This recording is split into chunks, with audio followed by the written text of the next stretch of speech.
Madoka chere mabuja atauya nenhau dzokutanga dzomwedzi uno waGunyana. Kune wanhu wakaenda kuba kare chikwangwari chakanyoriwa chodombo rakanyoriwa zvine chekuita nogukura hundi chakaisiwa newanhu wobhechurika Zulu. Izvi zvakaitika kusilovela apa ndokuchitatu kuchibiwa chinhu chakada kudari zvekuti unosaya kuti kohoko mbaniko ari kuramba kuti wanhu varekete kana kurangarira nozvogukura hundi zvii.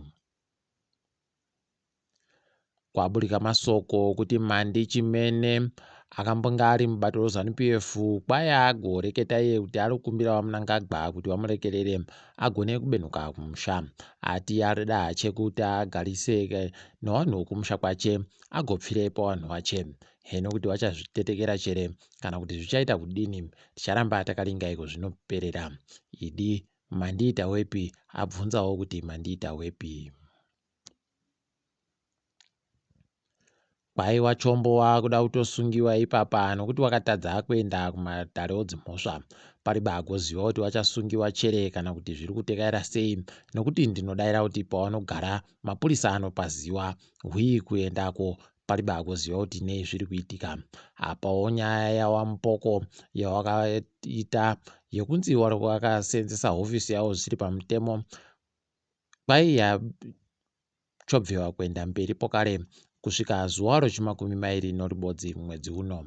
Heno kuti zvichaita chisvinu chere kana kuti ndo kutopera kwazvoni, ticharamba takaringa hedu.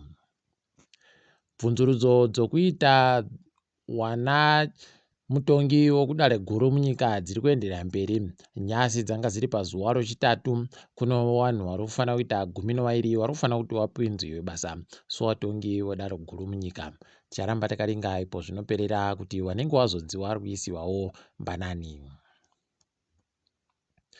Tiri kufara kuti wana murairidzi wagosungiwa waye wari 11 watakanhwa kwaye wabhadharisiwa mari yebhero inoita zviuru 5 chaizvo.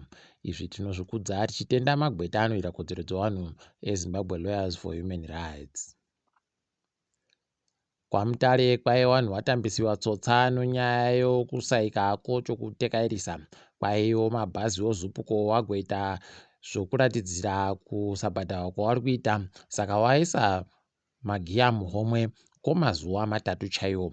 Pariba agoziva kuti zvichapera mushechere kana kuti zvichaita sei, asi ticharamba hedu takandoringa tichivimba kuti vanhu vachaboya chokutekairisa kuti vaende kumabasa kuosenzera mhuri dzavo. Uori huripo munhandare dzedu dzondege pabodzipo nedzimwe mazambuko anopinda nevanhu vari kubva kunze kwenyika hwakaita kutanikiwa pachena nokamwe kamubvana kokukinya ako kakanyora padandemutande kachipopota kuti kakaita zvokunzi kabise mari nevamwe vanhu vanoita zvokudhinda mapasipoti. Akati izvozvi zvakaitika panhandare yondegeyo Harare International Airport kana kuti Robert Mugabe International Airport. Izvozvi zvinotorwadza mabi angu. Zvatoita kuti hurumende igonyora tsamba ichimukumbira regerero pabodzipo nokureketa kuti wari kuferefeta zvakagoitikazvo. Tinoimba kuti pachaita wachaboeka nomhosva ipapa.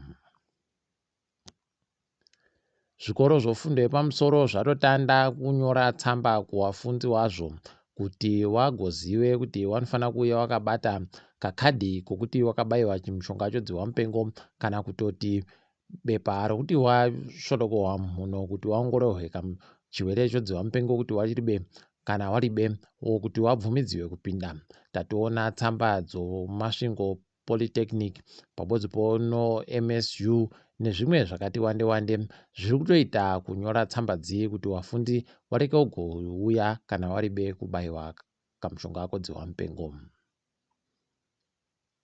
Munozvomari nyasi mari yomunyika svondo rino kwai iri kutenga mari yekuAmerica kana yasvika $905 svondo rino kwagopuwa mari inoita mamiliyoni 46 nochidimbu.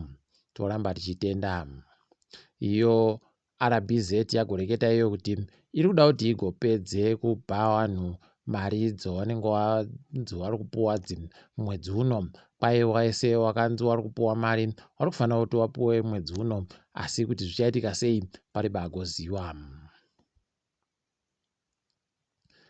Zviri kuhwadza kuno mugodhi wakadhirikira kuChinhoyi ukapfanya munhu mubodzi, mugodhi weT-loop kwai wagodhirikira zvakatohwadza kuti pakatogwarashiwa munhu mubodzi.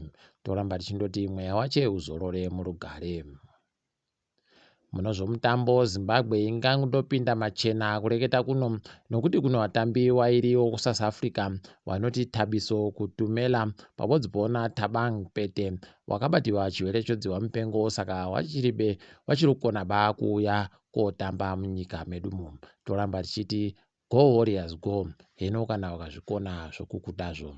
Tiringe dziri kuitika pasi rese. Mari yomuSouth Africa yaita simba rakanaka rikufadza vazhinji nokuti nyasi yatosvika pamarandi anoita 14 ano masendi 30 padhora ribodzi rekuAmerica. Zviri kutofadza izvi zvavari kuimba kuti zvinoramba zvakandodaro.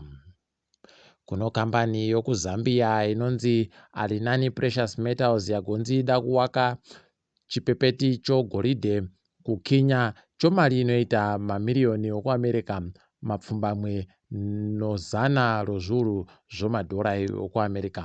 Vari kuringira kuti ichagosenzesiwa nana Gbeja weikweyo pabodzipo richigoburitsa makirogiramu ogoridhe 300 pazuva ribodzi akapepetiwa.